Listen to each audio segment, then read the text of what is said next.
أنا جبنا الصلاة وصلت رايد شاتمر إلهنا ما سنتين. السلام عليكم ورحمة الله وبركاته. يا أصحابتي سيتين أنا أصحابها يشت ما شاء الله ضدك ما نكستوا بصوت سمو ينام قلة سان لي كسعد ما شاء الله مركع عوض وحانو هايا شيء كذا وقاون ويا قلنا له يا أدونك وحل أركيني وجي إلهي اللي جرمه وحكستوا على أركان مركع وحال لي قبر أو waxay ka dhacday Yurub ka dhacday sheekada aan sheekay ilaa igu soo gaartay marka waxa la nin inaag isqabaan oo degan oo reer ah oo meel degan marka lacag la isku darsan jiray Afrika loo soo dirsanaa waa bangiga ku dhuranayn marka maxaa la rabay intii Afrika la imaado oo guri lagu gado la rabay waa la dhuri jiray marka aad lacagta marka sida u joogeen wiilkooda wiilka ugu roon akisto fudfudeed amal lagu arkay marka waxa la Afrika la geeyo abaarko ha soo joogo marka dhaqan cilis amal adi marka aabihiisa lagu soo daray oo lacagtan hore u qaad gurina ugu soo fifiiri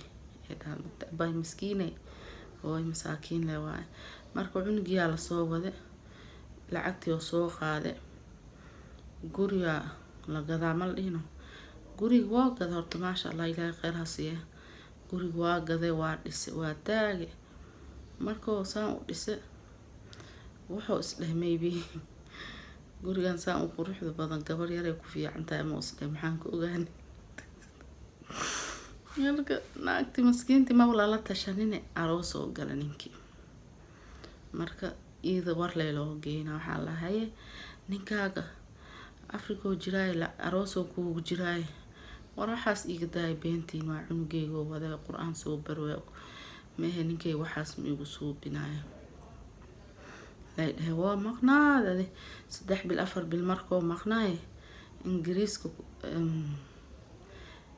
inta ay dorta meesh Sweden oo malayna Sweden ku soo noqday markoo Sweden ku soo noqday naagti markuu way weydiisay waxay dhahay aboohay saas al sheego wax ma ka jiro Harun waaye naagan soo guursaday see noqon leedahay saas oo hadan lacagta oo intaas ku soo rafanaysa leena qalku guursado waa isku naxday naagti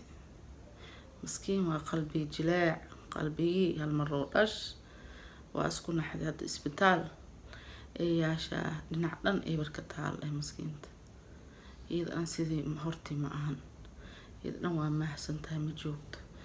marka waa kas nimanka saas waay marka gabdhaha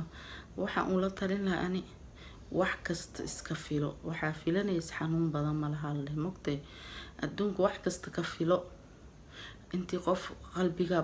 boqol siis intii oo saas kaaga nixin lahay maxaa karoon intii wax kasta ka filat ibn aadam way dhahday hadii lacal wax kugu suubina markaas xanuunka xoog ma lahaanay marka wax kasta nin halaga fishta nimankana hay naagaha ishooda iska ilaaliyo masaakiin waay ilaahay laga cabsado marka waa ka intaas waa sheekadaas مع السلامة في أمان الله وحي أركوات كان على وحي إذن كان على يابتين قصي إشاكي وحا هايسين واتساب أهورتني اللينكني صوريها أو مسج لأيو صودرتين قصياش إلى طالي وحي هايسين ديارا وهاي مركا إي صودرة وحي ليابتين أركتين أوكي ومهد سنتين في السشداء في سنة آدي ومهد سنتين وإشرفتين إلى هنين شرف مركا مع السلامة السلام عليكم ورحمة الله وبركاته.